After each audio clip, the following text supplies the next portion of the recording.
la ley de personal? Sí. Sí. ¿Mm? La La ley de Mandela. empleo. ¿Cómo? ¿Perdón? La Mandela. La, reglas Mandela. Claro. Bien. Las reglas Nelson Mandela, muy bien. La bandera entendía. Yo digo, no, no entendía muy bien las reglas Nelson Mandela. Una ley como puede ser de trabajo, ¿no? También contempla derechos y otras tantas que ustedes están constantemente en, en, en relación, aunque no necesariamente sean cuestiones La ley de vinculadas al identidad de trabajo, género también, profe, ¿no?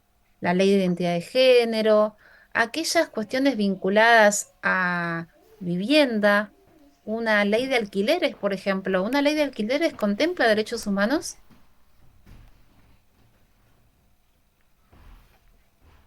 Bueno, ahí dice ley Micaela, Paula. La ley de alquileres, una ley de alquileres, de locaciones urbanas, ¿es una ley que puede regular cuestiones vinculadas a derechos humanos? Y con lo que respecta Sí, a la vivienda, claro, la Exacto. buena vivienda. Una ley de educación, También. ¿sí? Entonces vemos que estamos llenos de leyes que también contemplan derechos, ¿sí? No solamente leyes, ustedes no trabajan solamente con leyes. ¿Con qué otras cosas? Nómbrenme, ahí está mejor dicho, nómbrenme otras disposiciones y cosas que ustedes habitualmente usen. Decretos. Esto, Decretos, muy bien. ¿Qué más? resoluciones Bien, ¿resoluciones de quién?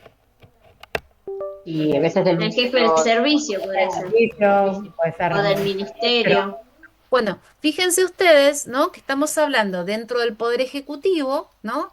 De áreas que tienen facultades para dictar normas. Obviamente que siempre hablamos de norma en criterio general o en concepto general, pero estamos hablando de facultades que son legislativas, obviamente en el ámbito de sus propias incumbencias y competencias, ¿no? No, no le vamos a pedir a ningún órgano que lleve adelante actos que no resulten propios a la incumbencia que tiene. Pero hay actos generales que se dictan que son normas, ¿sí? No le decimos leyes, pero son normas. Y sin duda también pueden contemplar o reconocer derechos humanos. Es decir, que yo puedo invocar una disposición, puedo invocar una resolución, puedo invocar un decreto y estar haciendo referencia a algo que resulte exigible por esa norma que estoy invocando, ¿sí? Que en algún punto quizás hasta puede especificar mejor o puede detallar con mayor precisión algunas cuestiones que hacen referencia al ejercicio de ese derecho, ¿sí? Ojo que también puede establecer, por ejemplo, algún procedimiento. Ustedes deben estar llenos también de disposiciones en torno a plazos, por ejemplo, o en torno a cuestiones que deben ser reglamentadas de una determinada manera y no de otra. Esas cuestiones formales, les decimos, también forman parte de ese ejercicio de los derechos, ¿sí? Ahora, como también, vieron, vamos de lo más general a lo más específico.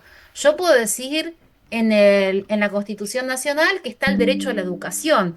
Ahora, yo tengo una ley de educación que regula los distintos niveles, que establece cuál es el contenido que corresponde a cada nivel, que establece, no sé, la competencia de determinados órganos que van a intervenir en el proceso de educación, la relación entre provincias y nación, etcétera, ¿sí? Todo eso está regulado en una ley, pero claro, esa regulación, que es más específica sin duda que la Constitución Nacional, no tampoco llega a reglamentar todo lo vinculado a educación. Por eso encontramos un Ministerio de Educación, una enorme cantidad de resoluciones que vienen a dar mayor precisión sobre los distintos puntos. Por ejemplo, no sé, escuela técnica, escuela no sé, especial, aunque ya ese término no correspondería, pero todo lo que es educación especial, en fin, ¿sí?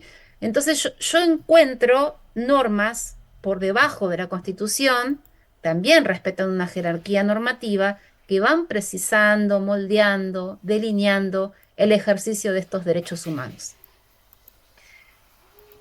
todas las normas que están a nuestro alcance, que tenemos a disposición, ¿receptan, respetan derechos humanos?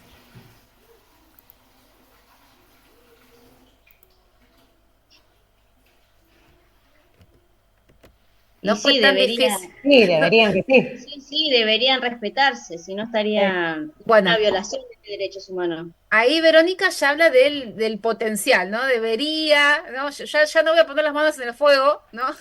Por, por las normas y las disposiciones que llevan adelante algunas personas, que a veces ni siquiera han sido cuestiones que han pasado por nuestra competencia, ¿no? Aquí tenemos gente que tiene competencia para dictar disposiciones o demás. Ah, ¿en alguno de ustedes tienen que reglamentar o llevan adelante actos? Que quizás sí, porque probablemente aquí tenemos en el grupo gente con alguna competencia de este tipo.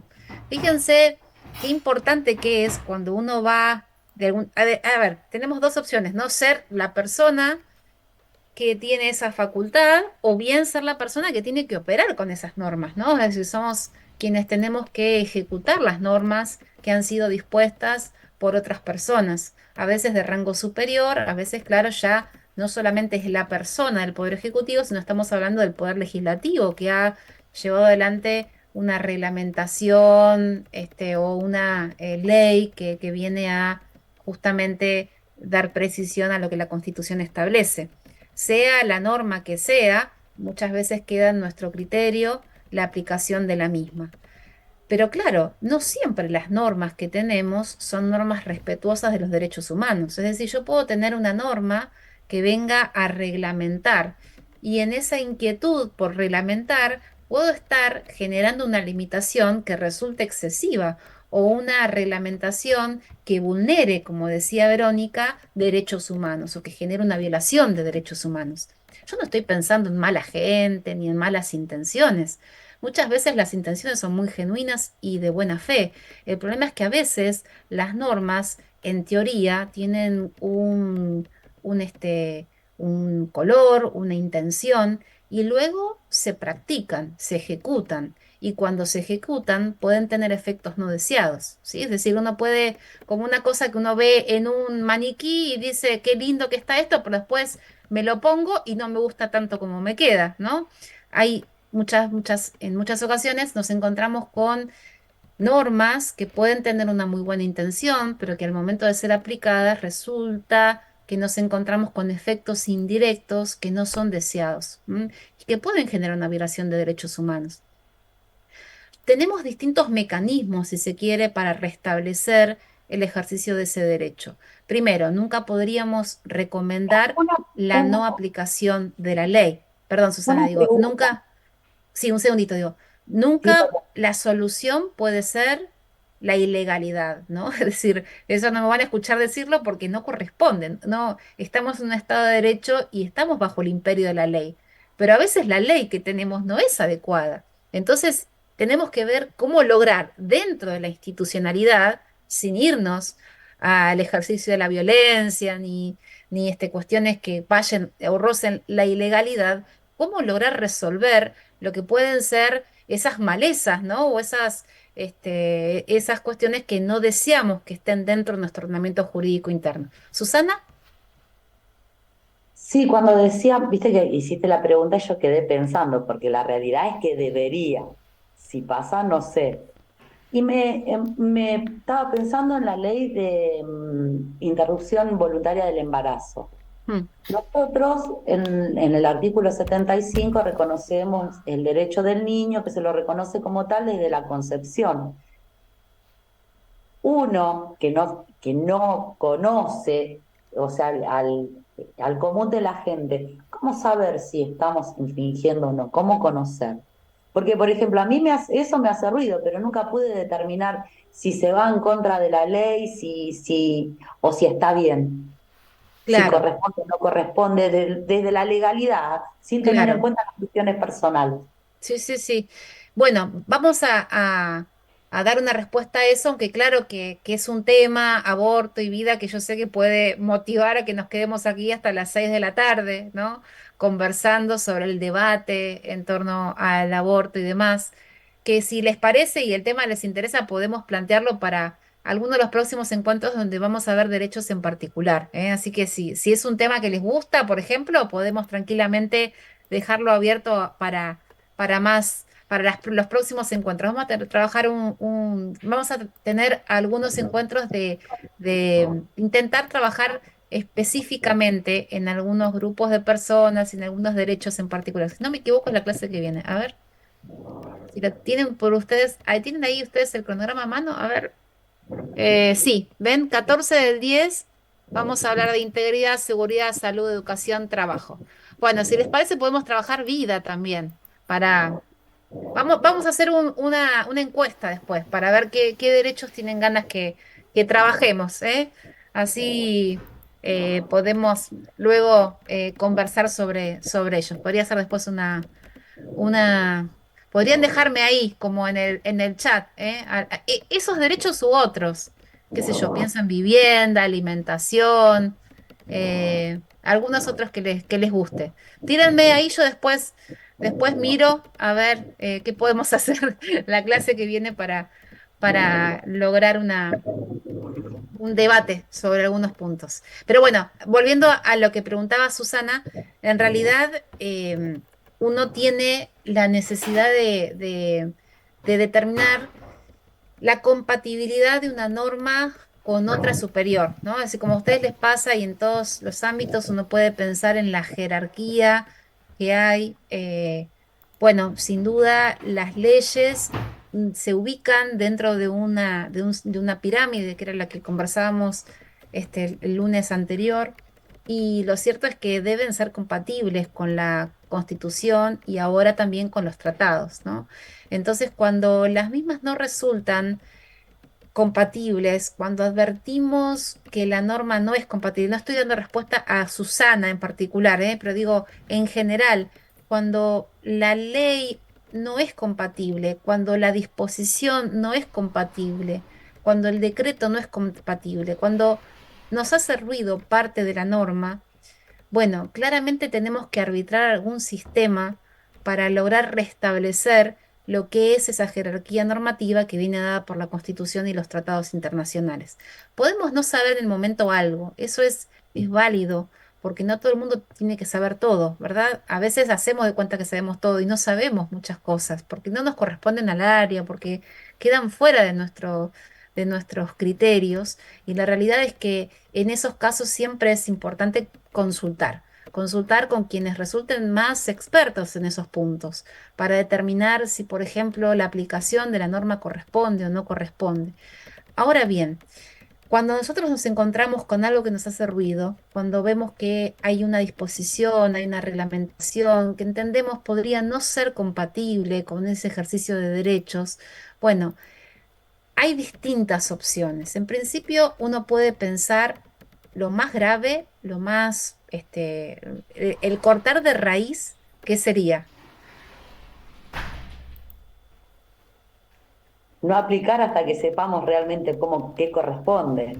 Bueno, a ver, podríamos no aplicarla. No sé si habría que ver de qué normativa estamos hablando, si tenemos la competencia para modificarla. Si tuviéramos la competencia para modificarla, tendríamos que modificarla, ¿no? Es decir, si fuera una disposición, algo que está a nuestro cargo, claramente tendríamos que modificarlo.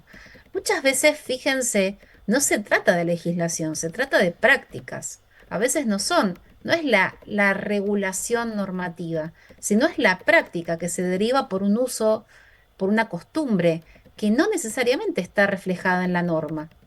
Podemos a veces pensar si determinadas prácticas resultan violatorias o no de derechos humanos. Y entonces, si advertimos una práctica en el ejercicio de nuestro cargo que no resulta compatible, tendríamos que determinar el origen de esa práctica. Es decir, capaz no da preguntar al resto, che, ¿por qué se hace esto? ¿No?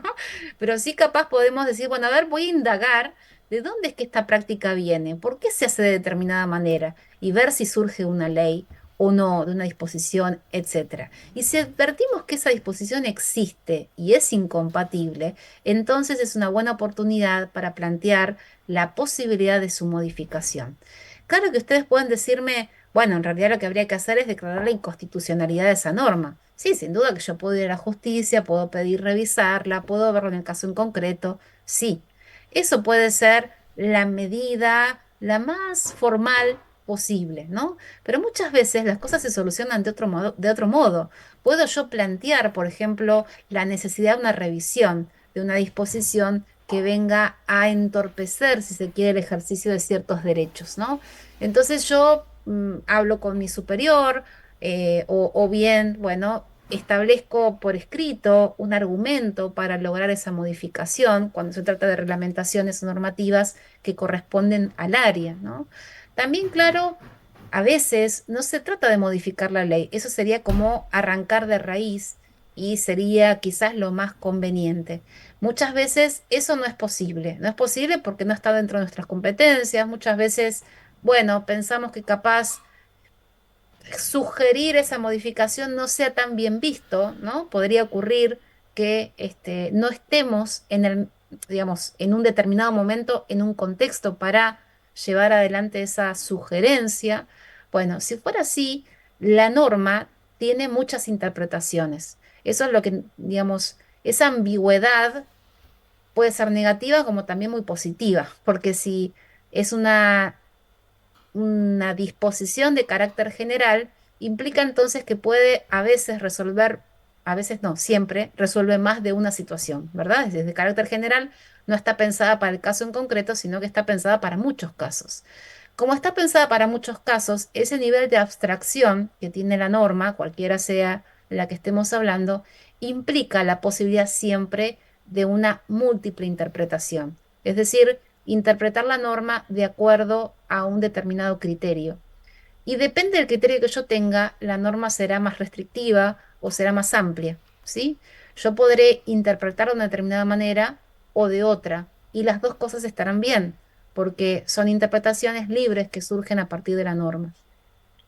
Estas interpretaciones pueden modificarse, pueden ser más criteriosas a la luz de los compromisos que Argentina tiene por la Constitución y los tratados internacionales. Es decir, yo a veces puedo modificar prácticas o puedo modificar ciertas decisiones a la luz de una nueva interpretación que resulte más favorable a la protección de los derechos, sea del derecho de quien esté hablando, ¿sí? No estoy necesariamente poniendo un destinatario, estoy hablando de manera amplia y general.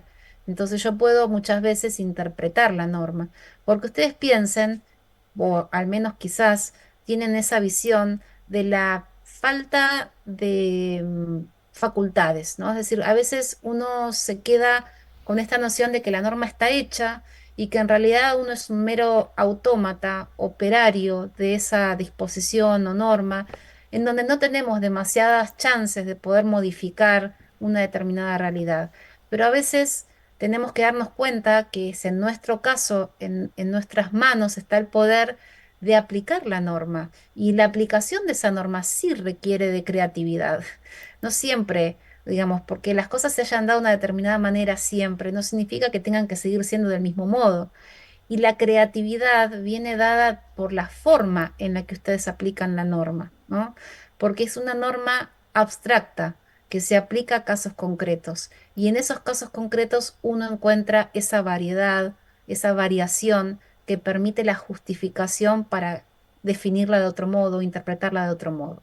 Entonces, son dos caminos. El más formal, el más grave, es la reconsideración de esa norma a la luz de la derogación y modificación. Muchas veces no depende eso del Poder Judicial, depende de la propia competencia del órgano. Yo no voy a ir al Poder Legislativo a cambiar una disposición que surge del área en el que trabajo. No, esa disposición la tiene que cambiar, sea porque la tengo que cambiar yo, sea porque le corresponde a un superior, pero no siempre, ¿sí? El control de constitucionalidad queda a cargo del Poder Judicial. Es cierto, el control de constitucionalidad es un mecanismo del Poder Judicial, pero cuando yo, Poder Ejecutivo, como estamos todos aquí, somos todos del Poder Ejecutivo, cuando tenemos la posibilidad de legislar, sea en el ámbito que sea, y lo estoy hablando de manera amplia, bueno, tengo dos formas yo de ejercer ese control. O bien porque tengo la facultad para derogar, modificar esa disposición, o bien porque tengo la facultad para interpretarla de una manera que resulte más acorde a esos compromisos y esas obligaciones que se encuentran reconocidos en la Constitución. Y yo no necesito para eso el Poder Judicial. Basta con que yo aplique de una determinada manera la norma y genere o cree de crear una nueva forma de interpretación que avance en mejores contenidos. Entonces, a mí no me gusta ese criterio de decir esto no depende de mí, ¿no? Porque hay cosas que sí dependen de mí y sí está dentro de mis facultades la posibilidad de modificar lo que entendemos puede resultar contrario a lo que estamos estudiando, ¿no? Entonces, no estoy pidiendo aquí que hagan proezas que no correspondan a las competencias de sus propios cargos, pero sí estoy convencida de que dentro de sus propios cargos ustedes tienen competencias y que esas competencias pueden ser realizadas de una determinada manera u otra en función de lo que entendamos nos corresponde hacer. Y yo creo que en materia de derechos humanos y políticas públicas nos corresponde hacer mucho como representantes del Estado, ¿no? Más allá, obviamente, de los derechos que tenemos por el hecho de ser habitantes de ese Estado. Pero cuando cumplimos funciones públicas también tenemos compromisos que asumimos en esta materia. Ahora bien, entonces, estas normas deben estar de alguna manera o deben ser compatibles con esa legislación superior, que sería la Constitución y los tratados internacionales. Hay un control de convencionalidad que también se lleva adelante, que es propio del cotejo de esas disposiciones, leyes, etcétera, con el tratado internacional, con la convención. Es decir, que como existe el control de constitucionalidad, existe un control de convencionalidad que viene a comparar lo que es con lo que debería ser. Es decir, ese potencial que recién usábamos, decir, bueno, no debería haber, bueno, ese deber ser que a todos nos suena, es decir, podemos no tener muy en claro, pero bueno, hay algunas cosas que sabemos que no deberían ser como están siendo. Bueno, esas cosas que entendemos deberían ser distintas, uno en eso está ejerciendo un control de convencionalidad o de constitucionalidad. A mí me enseñaron, cuando estudiaba la carrera de abogacía, que el control de constitucionalidad dependía del Poder Judicial. ¿Sí? De hecho, yo soy profesor de Derecho Constitucional y digo eso, digo que el control de constitucionalidad es algo que ejerce el Poder Judicial. Ahora, yo no dependo, yo no formo parte del Poder Judicial y sin embargo entiendo que existen competencias que me corresponden por el hecho de ser representante del Poder Ejecutivo, porque hay muchas facultades legislativas que tiene el Poder Ejecutivo y que entonces en el ámbito de sus propias competencias implica la posibilidad de adoptar esas resoluciones. Y por otro lado, lo que les decía, la interpretación, que es una fantástica herramienta para dirimir conflictos, soluciones, cuando está en nuestro poder la aplicación de la norma, ¿sí? Entonces son dos cuestiones que vale la pena pensemos para, bueno, también entender cuál es el compromiso que tenemos también en el ámbito reglamentario o legislativo.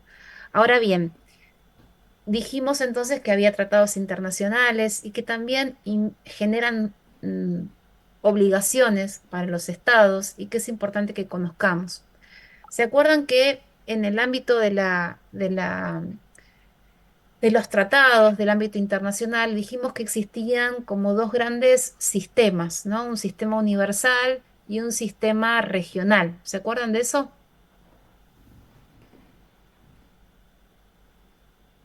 ¿Se acuerdan cuál era el sistema universal?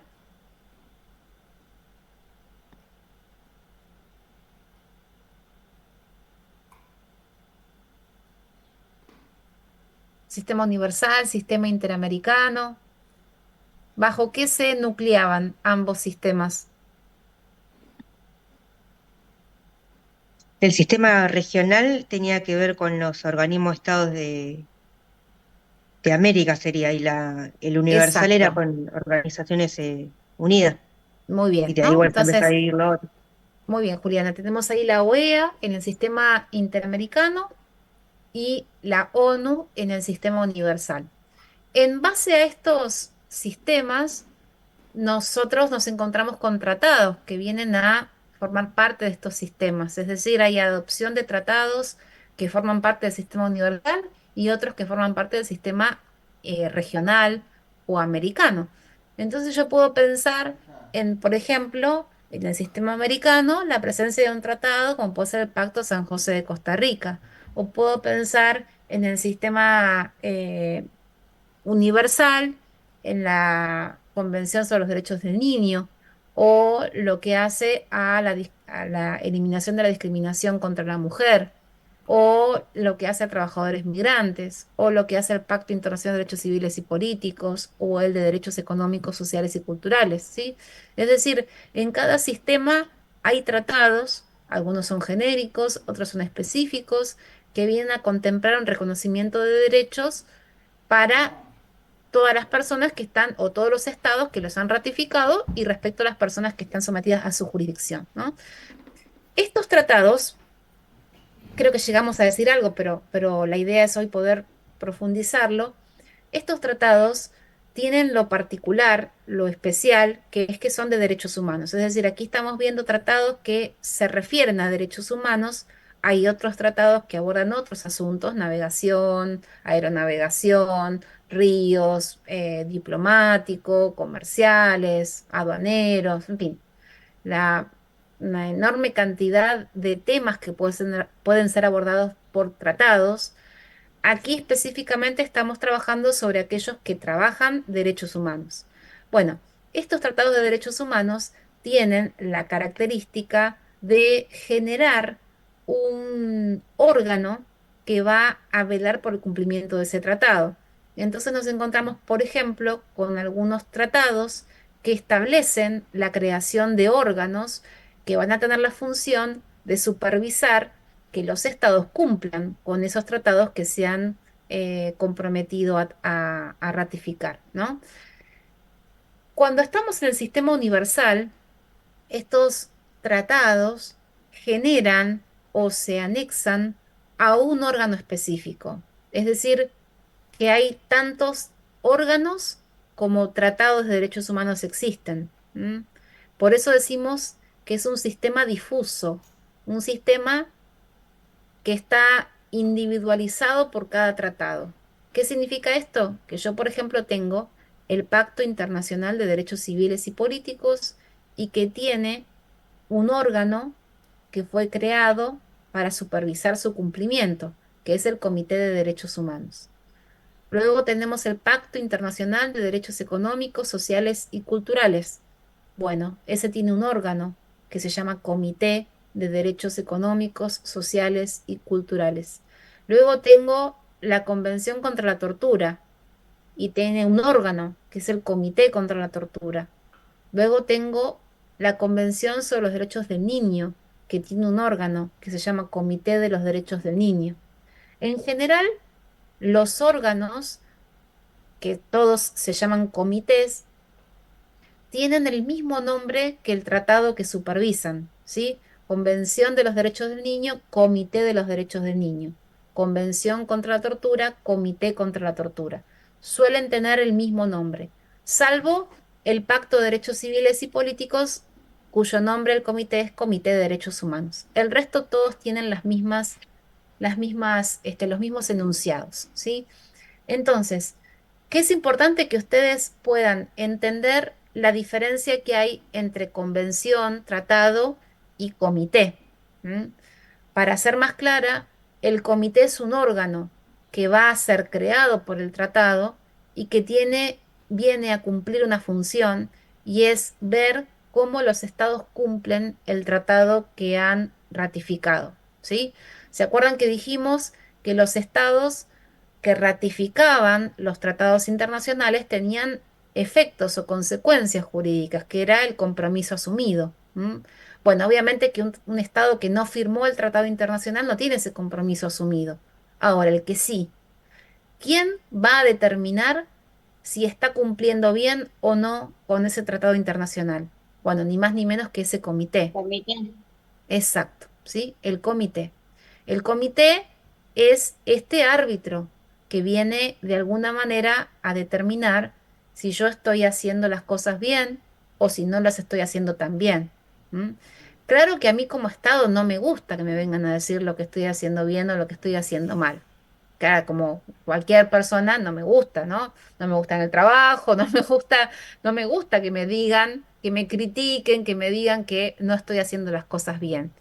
Pero claro, yo Estado no tengo la facultad para decir, "No, pues si yo estoy haciendo todo bárbaro, ¿qué me está diciendo que estoy haciendo mal? Si yo estoy haciendo todo fantástico, ¿sí?"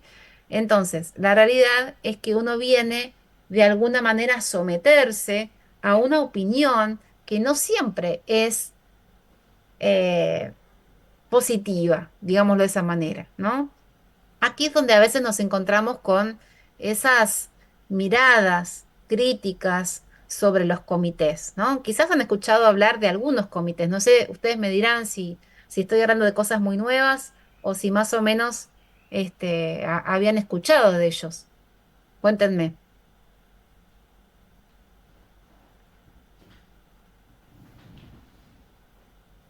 A nosotros acá en la unidad nos sabe venir a visitar el Comité contra la Tortura y nos Ujú. hace observaciones. Sí, bien. eh, en cuanto, qué sé yo, preguntan qué se le da de comer a las personas, a las privadas de libertad, con qué frecuencia, si, no sé, si cumplimos con el plan nutricional, vidrios, calefacción, y nos observan. ¿Y eso qué les Si hay parece? algo, si ¿Nos hay algo gusta? ¿Nos gusta tener que dar esa información o no? eh, qué sé yo, a mí no me incomoda. Por ejemplo, no sé, yo tengo a mi me corresponde o pago culpas por lo que es el alimento y el mantenimiento de infraestructura, ¿no? Mm, Yo estoy tranquila, o sea, si no lo tengo es porque no lo puedo tener. mm. Eh, por ahí Yo, sí incomoda, por ejemplo, que te digan, no sé, todo el pabellón tiene que tener vidrios de 4 milímetros, siendo que por ahí no contamos con los fondos. Es, claro, es, ese desconocimiento de la realidad penitenciaria claro, incomoda, que el claro. cuestionamiento. Entiendo. Ahora, fíjense ustedes, claro, ¿no? Que los órganos sean este punto o en otros, porque pensemos el Comité de los Derechos de las Personas con Discapacidad diciendo a la Argentina que está haciendo en torno a el respeto por los derechos de las personas con discapacidad, ¿sí? Puede obviamente otra área del Estado ser evaluada, controlada, y no siempre nos gusta que nos digan las cosas que estamos haciendo mal. Pero sí es cierto que Argentina asume un compromiso de establecer periódicamente un estado de situación sobre el grado de cumplimiento de los tratados internacionales, ¿sí? Entonces, es una obligación que tenemos como país el hecho de informar lo que se está haciendo y lo que falta hacer. Claro que uno puede decir, bueno, yo no soy Noruega, ¿no? Es decir, no tengo las mismas, eh, el mismo contexto, los mismos recursos, pero lo cierto es que, claro, Argentina se evalúa a partir de lo que ha hecho, es decir, hay un nivel de progresividad que tiene que ser revisado a la luz del informe anterior, en donde vemos qué ha hecho o qué no ha hecho Argentina, ¿sí? Y luego, claro, el comité luego dirá bueno, le falta tal cosa, ¿sí? Le falta tal otra, pero nos parece muy positivo que el país haya podido avanzar en esto y en esto otro. Nos preocupa, sin embargo, esto y esto otro, ¿sí? Una de las formas que tienen los comités para expedirse es a través de un procedimiento que se conoce como informes de país. Periódicamente, Argentina es evaluada en todos los tratados por estos comités en función de lo que ha hecho en un determinado periodo de tiempo, ¿sí? Esto es lo que yo les digo, por ejemplo, respecto de, no sé, la Convención sobre los Derechos de las Personas con Discapacidad, viene el comité y le pide a Argentina, a ver, díganme qué ha hecho en estos años sobre para cumplir con el tratado, ¿sí? Entonces Argentina tiene la obligación de emitir un informe por escrito, obviamente que para eso va a requerir información de todas las áreas del Estado y luego por escrito envía esa información al comité. Luego tiene una audiencia en donde el comité le hace más preguntas. Algunas no son tan lindas, ¿sí? Porque el Estado puede dar respuesta a algunas cosas y a otras no tiene necesariamente la respuesta para dar, o bien no tiene recursos, o bien no tiene, bueno, no se observa claramente una visibilización, en ese caso, de los incumplimientos, ¿sí? Por ejemplo, bueno, ¿tienen las personas con discapacidad posibilidad de reclamar por tal cosa? Sí, está la línea telefónica tanto. Ok, ¿esa línea es accesible a aquellas personas con problemas auditivos? No. Bueno, entonces uno dice, claro, llego hasta acá y me faltan 8 todavía para lograr llegar a ese mejor resultado, ¿no? Pero lo cierto es que ningún estado está siempre bien. Aunque pensemos lo contrario, muchos estados que suelen tener mayores recursos económicos también se observan niveles de violación de derechos humanos. ¿M? Noruega, Finlandia no son necesariamente países en donde todo, absolutamente todo está bien. Hay altos niveles de discriminación que se observan en esos estados. Entonces también hay cuestiones que deben ser niveladas, observadas, cumplimentadas por ellos. Y claro, siempre se aborda a ese estado a partir del informe anterior. ¿M? Y no es lo mismo el informe anterior de Noruega que el informe anterior nuestro, ¿sí? Entonces, el Estado tiene que hacer todo lo posible, lo conducente, lo más diligente para ir avanzando en el mejor compromiso, mayor compromiso con el tratado dado. El comité luego se expedirá a través de observaciones finales en ese informe, en donde le dirá a Argentina, bueno, está muy bien todo esto que está haciendo, pero le preocupa al comité esto otro y le falta hacer tal cosa. Un poco lo que decía Susana allí, ¿sí? Le falta poner estos vidrios, le falta poner esto, esto y esto otro, ¿sí? Bueno, uno lo toma como primero, una posibilidad para poder haber planteado a nivel internacional las cosas que se están haciendo bien, que de otro modo no se visibilizan muchas veces. Es decir, no está todo el tiempo la población sabiendo lo que hacemos, ¿no? Bueno, qué mejor muchas veces que en este tipo de recintos se pueda brindar información real, fehaciente, sobre las cosas que se están haciendo bien y que muchas veces marcan una comparación con tantas otras cosas que no se hicieron bien antes, ¿sí? A partir de gestiones de ustedes, a partir de cuestiones que hacen a una nueva práctica o lo que fuera. Entonces uno tiene que decir, efectivamente, es una posibilidad para visibilizar avances en el cumplimiento de derechos, que de otro modo quedarían invisibilizados. Por otro lado, claro, estar atentos a las cosas que no estamos haciendo bien. Y muchas veces esas recomendaciones, bueno, vienen bien para impulsar otros cambios. A veces uno cuenta con ese informe del comité para lograr cambios en el ámbito interno. Fíjense, esto no es solamente pedido por mí, esto lo pidió también el comité, y claro que tiene más valor el comité que lo que yo puedo decir que se está haciendo mal, ¿verdad? Entonces, a veces nos da el pie para poder lograr esas reformas que se necesitan hacer en el ámbito interno. Otras veces pasa también por una mejor utilización de recursos, ¿no? Que puede haber recomendaciones en torno a ello. O bien, bueno, claro, también a partir de estas observaciones, entenderlas como una guía de reflexión que Argentina necesita para poder pensar esos avances. Entonces, las observaciones finales son una forma que tienen los comités para expedirse mediante un mecanismo para supervisar el cumplimiento de los tratados. Otra forma que tienen los comités es a través de casos individuales que se presentan, ya sea porque una persona o un grupo de personas se considera víctima de una violación de derechos humanos y plantea el caso al ámbito internacional. Esto puede ocurrir que se plantee en el sistema universal y a un comité.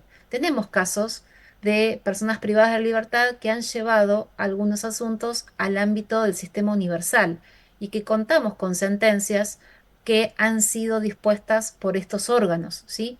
Entonces aquí este litigio se da en el ámbito internacional, interviene el Estado argentino, que va a intentar defenderse, argumentar las cosas que se han hecho de una determinada manera o no. Y luego, claro, hay una decisión final por parte del comité que va a decir Argentina vulneró o no el derecho de esta persona que está siendo reclamada. No siempre las denuncias que se realizan tienen digamos, son recibidas por el comité. No siempre las denuncias, perdón, que hacen las personas son bien recibidas o son validadas por el comité. Muchas veces esas denuncias no resultan aceptables y el comité entonces no recibe el caso. O muchas veces continúan todo el litigio y la sentencia es favorable al Estado. Es decir, no porque alguien presente algo en el ámbito internacional, necesariamente el Estado va a tener que ser considerado violador de derechos humanos, ¿sí? Son casos que se discuten. Hay muchos casos que no son admisibles ante el comité por distintos motivos que el comité entiende el Estado no ha cometido ninguna infracción, ¿sí? O una vulneración de derechos. Y otros tantos que sí, claro. Y cuando eso ocurre, entonces el comité va a pedirle a Argentina que haga determinadas cosas. Bueno, en ese caso entonces Argentina tiene la obligación de llevar adelante esas cosas. Puede que a veces se hagan, a veces no se hacen o no siempre se hacen en el mismo momento o de manera rápida. Bueno, son todas cuestiones también para revisar por qué Argentina no cumple cuando en realidad se obliga a hacerlo. Por otro lado, entonces, además de estas decisiones en casos individuales, los órganos se emiten, digamos, consideraciones en lo que conocemos como observaciones generales. Estas observaciones generales o recomendaciones generales, que es lo mismo, pero depende del órgano, tienen uno u otra denominación. Estas observaciones generales vienen a darnos un contenido a un derecho que está establecido en el tratado. Es decir, por ejemplo, tenemos el derecho a la alimentación adecuada. Bueno, hay una observación general del Comité de Derechos Económicos, Sociales y Culturales que viene a decir qué es una alimentación adecuada y qué no, y por ende cuáles son las obligaciones que el Estado ha asumido respecto del derecho a la alimentación adecuada. Lo mismo, por ejemplo, respecto del derecho a la vivienda adecuada. ¿Qué es vivienda adecuada? Bueno, lo ha dicho el Comité DESC en la observación general número 4. ¿O qué se entiende por, no sé, cuáles son las obligaciones que el Estado tiene en materia de derechos económicos, sociales y culturales? Bueno, hay una observación para eso. Entonces, son líneas que vienen de alguna manera a generar eh, un conocimiento más exhaustivo por parte del Estado de lo que el órgano exige que se cumpla cuando hablamos del cumplimiento de ese tratado. Es decir, no queda librado a la opinión del Estado cómo cumplir, sino que el órgano brinda, si se quiere, una interpretación de lo que el tratado dice, porque el órgano es el competente para hacerlo, ¿sí? Como la Corte Suprema dice que es la última intérprete de la Constitución, bueno, el órgano o el comité es el último intérprete del tratado. ¿El Estado puede tener una interpretación del tratado? Sí, puede incluso intentar aplicarlo en el ámbito interno. Incluso hasta puede ser más benévolo en la interpretación que el propio comité. Podría ocurrir. Ahora, yo no puedo estar en contra a lo que es la interpretación del comité respecto del tratado que supervisa, ¿sí? Es como decirle al árbitro que yo no cometí no sé, la infracción en ese partido de fútbol y por ende no le corresponde el penal al otro equipo, ¿sí? Está todo fantástico, pero yo tengo que someterme a esa regla donde el árbitro decide qué, qué hice bien y qué no hice bien. Puedo criticar, puedo no estar de acuerdo, pero me sometí a esa regla, pues estoy jugando el partido de fútbol y yo no soy árbitro, soy jugador, ¿sí? Desde ese mismo lado y salvando completamente las distancias, solo como ejemplo, digamos, podemos decir que cuando yo firmo un tratado internacional me someto a la opinión del comité. De otro modo, me voy del tratado, pero no puedo estar y no cumplir, al menos no corresponde, ¿sí? Entonces, las decisiones en estas observaciones generales también resultan importantes. Fíjense que ahí yo mencioné tres cosas. Mencioné informes de país o lo que conocemos como observaciones finales. Mencioné las observaciones generales, esto último, y los casos individuales ante los comités. Estas tres formas de expedirse que tienen los órganos son fuentes jurisprudenciales. Es lo que entendemos como jurisprudencia dentro del sistema universal de derechos humanos. Y son fuentes que resultan de alguna manera necesarias conocer para cumplir del mejor modo posible los tratados internacionales. Estas fuentes jurisprudenciales son parte también de los tratados. Yo tengo el tratado que tiene jerarquía constitucional, pero además tengo un órgano que nace por el tratado y que produce fuentes jurisprudenciales. Yo no puedo desoír esas fuentes jurisprudenciales como Estado. Tengo la obligación de estar a esas producciones jurídicas. Entonces, aquí es el problema. El problema es que tenemos muchas fuentes jurisprudenciales de los sistemas universales de protección de derechos humanos. Son una gran cantidad. Claro que yo no puedo saber todo, pero al menos tengo que saber las que corresponden a mi área o a la competencia a la que estoy en la función que cumplo, ¿sí? O al menos saber dónde puedo buscar, qué es el efecto o el valor que esa fuente jurisprudencial tiene. Por eso esto es importante cuando hablamos de políticas públicas, porque si yo diseño una política pública, tiene que ser una política pública respetuosa de esos compromisos que Argentina asumió en el Tratado Internacional. Bueno, ¿cuáles son esos compromisos que asumió? Y si van a depender de mí como Estado, capaz los compromisos son mínimos. Ahora, yo no puedo estar a lo que yo pienso que corresponde. Tengo que estar a lo que el comité dice que ese tratado dice. ¿Me explico? No es lo que yo pienso, sino lo que el comité dice. Para eso entonces, la política pública que sea que yo tengo que diseñar o ejecutar, la tengo que pensar a la luz de esas fuentes jurisprudenciales. Puede que esto no dependa de mí, puede que yo no sepa todo esto, pero sí tengo que estar en un equipo de trabajo en donde haya alguna persona que pueda tener conocimiento sobre estos asuntos, ¿sí? Por eso, digamos, ustedes ahora van a tener un poco esa responsabilidad, ¿sí? Saber que hay ciertas disposiciones en el ámbito internacional que también son necesarias conocer, no solamente el tratado en sí, sino sino la interpretación que de él hace el órgano. Bueno, dicho esto, salto un poco en sistemas y me voy al sistema regional. En el sistema regional, es decir, en el sistema interamericano, también tenemos tratados. Hablamos del Pacto de San José de Costa Rica, ¿se acuerdan? Hablamos también de la Convención sobre los Derechos de las Personas Adultas Mayores. Tenemos una serie de tratados que también forman parte del sistema regional, ¿sí? A diferencia del sistema universal, el sistema regional es concentrado, es decir, hay solamente dos órganos que velan por el cumplimiento de todos los tratados que están dentro de este ámbito, que son, seguramente los han escuchado mencionar, la Comisión Interamericana de Derechos Humanos y la Corte Interamericana de Derechos Humanos.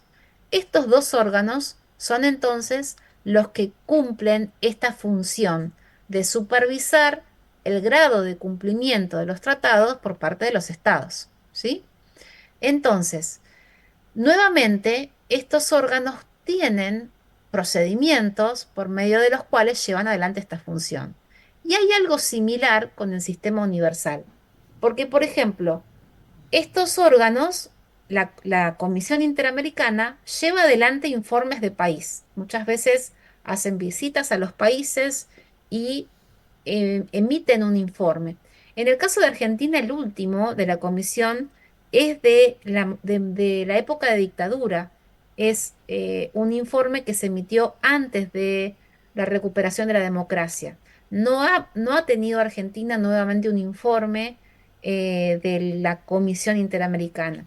Pero bueno, sí es cierto que si hubiera en un futuro, estaríamos a partir de lo que ha sido ese informe y la comparación que tenemos que hacer con las mejoras que se hayan dado en estos años. Luego también, claro, además de informes, hay decisiones que son sentencias de la Corte Interamericana. Ahí seguramente han visto más de una sentencia de la Corte Interamericana sobre Argentina y también sobre otros estados, que hacen referencia, por ejemplo, a personas privadas de la libertad o sobre los más diversos temas: niñez, vida digna, alimentación, pueblos indígenas. Hay una gran cantidad de asuntos que han sido tratados por la Corte Interamericana en sus sentencias. Estas decisiones entonces son obligatorias para Argentina, y también la Corte Interamericana, cuando un caso llega a su competencia, bueno, claramente tiene ahí que dirimir un conflicto internacional entre una persona que lleva el caso y el Estado que está siendo denunciado, ¿sí? En este supuesto también se admiten pruebas, Argentina se defiende y finalmente la Corte emite una sentencia que puede ser o no favorable al Estado. Y es obligatoria, les decía. Luego también la Corte hace interpretaciones de los tratados que se hacen a través de opiniones consultivas, también es un término que capaz han escuchado mencionar. Estas opiniones consultivas son entonces la forma que tiene el órgano, la Corte, para poder ampliar o para poder interpretar el contenido de un determinado tratado, como puede ser el Pacto de San José de Costa Rica, ¿sí? Por ejemplo, el derecho a la vida ha sido tratado por la Corte a través de una opinión consultiva sobre vida digna, ¿sí? Que ha trabajado. O bien otros asuntos que, por ejemplo, el estatus de niños y niñas, donde ha trabajado el concepto de protección, de derecho de la niñez, o de otros tantos temas que ha abordado.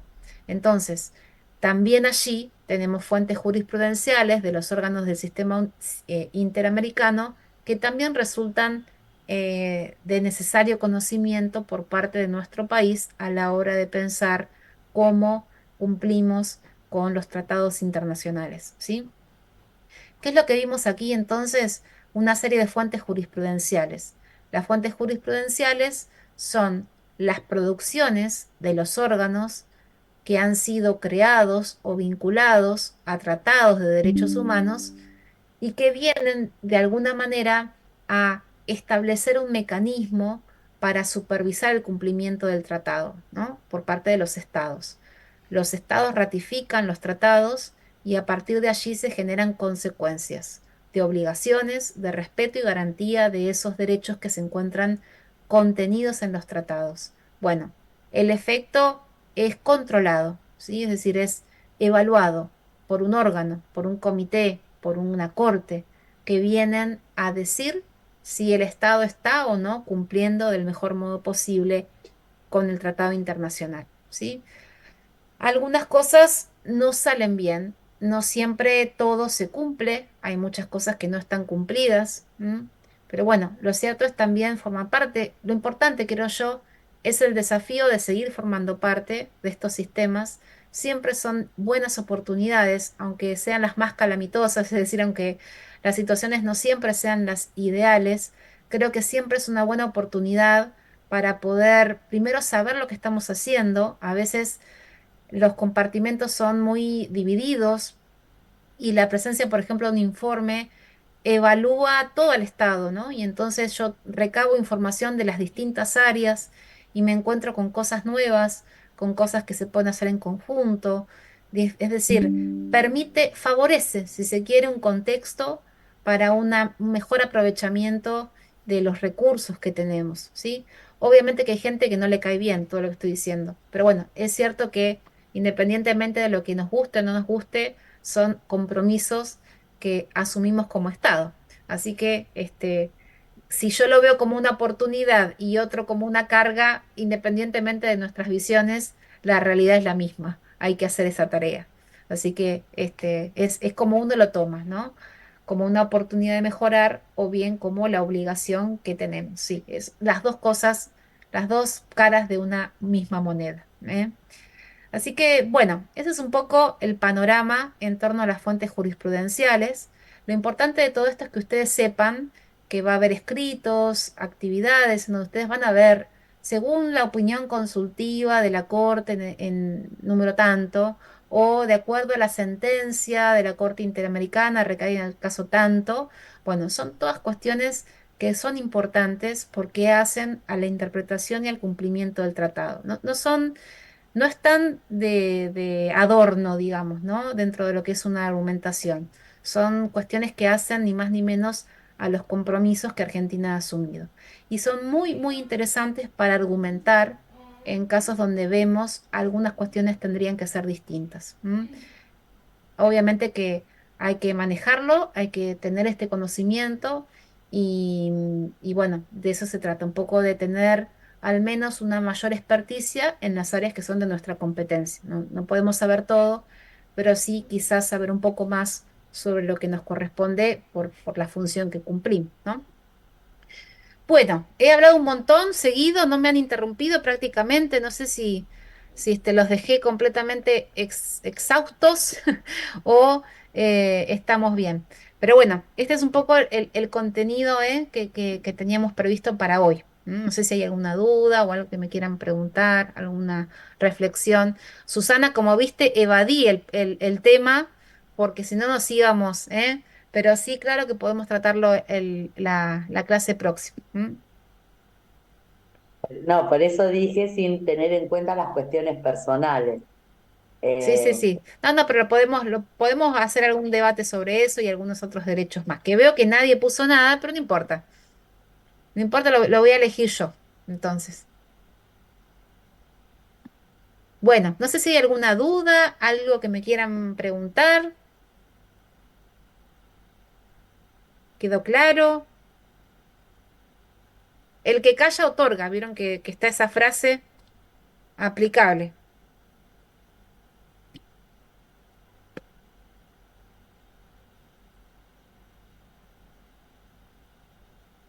¿Estamos bien? Sí, profe. Sí, sí, Muy bien. Bueno, Sí, sí. sí, profe. bueno, muy bien, Sí, profe. entonces. Aquí, este es un poco el contenido, ¿sí? Insisto en esto, son cuestiones que ya escapan, digamos, a la opinión que podamos tener, que puede ser muy válida, obviamente, en el ámbito interno de cada quien. Pero bueno, estamos hablando aquí de cuestiones que hacen a obligaciones jurídicas. Yo no puedo disfrazar estas cuestiones y decir, bueno, esto podemos cumplir un poquito más. Digamos, son todas cuestiones que resultan necesarias conozcamos para poder de algún modo mejorar las actuaciones y las prácticas que como Estado tenemos. Claro que digo esto, que quizás no está claro, pero sí vale la pena decirlo. Argentina no tiene la obligación de hacer todo lo que los órganos le dicen si Argentina tiene mejores actuaciones en el ámbito interno. ¿Me explico? Es decir, el órgano puede proponer algo, pero si yo estoy acá arriba, bueno, no importa lo que el órgano dice, ¿sí? Porque yo estoy haciendo más de lo que el órgano dice. Ahora, si el órgano a mí me pide una cosa y yo estoy acá abajo, entonces tengo que ver cómo hacer para llegar, ¿sí? Porque es entendible que lo que se busca son mejores niveles de protección de derechos. Yo no puedo estar en contra de eso, no puedo estar en contra de que mi población esté mejor. Lo que eventualmente puedo argumentar es si tengo dinero, recursos, etcétera, pero quizás puedo revisar cómo gasto esos recursos para determinar cómo mejorar algunas cuestiones que sí estarían a mi alcance. Y muchas veces son recomendaciones técnicas, es decir, recomendaciones que vienen de la mano de mejoras en las prácticas que no están de más. Es decir, a veces es pensar en otras experiencias comparadas y cómo se llevan adelante. Es decir, no porque seamos de aquí, somos mejores en todo, somos mejores en un montón de cosas. No vamos a ser, ¿no? Humildes en esto, ya lo sabemos, ¿eh? Pero sí es cierto que hay muchas cosas que podemos aprender de experiencias que son comparadas y que vale la pena a veces este tipo de escenarios para ponerlas en práctica o conocerlas, ¿no? Estar abiertos, digamos, a otras experiencias que puedan sumar mejores condiciones. Y lo cierto es esto. Yo no tengo la obligación de seguir cuando lo que estoy haciendo es mejor, pero claro que si yo estoy viendo que no estoy al nivel máximo de potencialidad, bueno, entonces tengo que revisar cómo estoy haciendo las cosas para poder mejorar y que mi población pueda vivir mejor, ¿no? Entonces no podemos estar en contra de ese tipo de posiciones o de argumentaciones, ¿no? Y claro, si estamos haciendo las cosas mejor, no hay nada para observar, al contrario. Así que bueno, eso es un poco también, vale la pena aclararlo porque lo que eventualmente quizás se exige no son cuestiones necesariamente que son opinables, son más bien técnicas y de compromisos, ¿no? que se han asumido. Así que bueno, esa es un poco la idea, en torno a estos asuntos. Y si les parece bien, entonces, el próximo lunes nos encontramos para conversar. Quizás podemos hacer algunos debates sobre algunos derechos en particular. Voy a ver cómo podemos armar, el diseño de esa clase. ¿Sí? ¿Les parece bien? Digo, para no el contenido, sino para ver cómo podemos abarcar más en las 2 horas. Eso quería decir, ¿eh? Bueno, El tema de la semana que viene, según el cronograma, sería igualdad de género, ¿puede ser? porque a mí Porque estoy me viendo figura que estoy mirando. a ver, A ver, y puede ser que me haya, equivocado, pero pensé que estábamos. pregunto porque yo estoy viendo, a ver, yo te digo el No, cronograma. 14 de octubre me dice, figura derechos en particular, integridad, seguridad, salud, educación y trabajo. Por eso decía que vamos a estar conversando, sobre algunos derechos y vamos a ver cómo logramos poder abarcar varios de ellos. Bueno, ¿Sí, Mariela? ¿Tenés ese cronograma? sí, sí, Bárbaro, sí.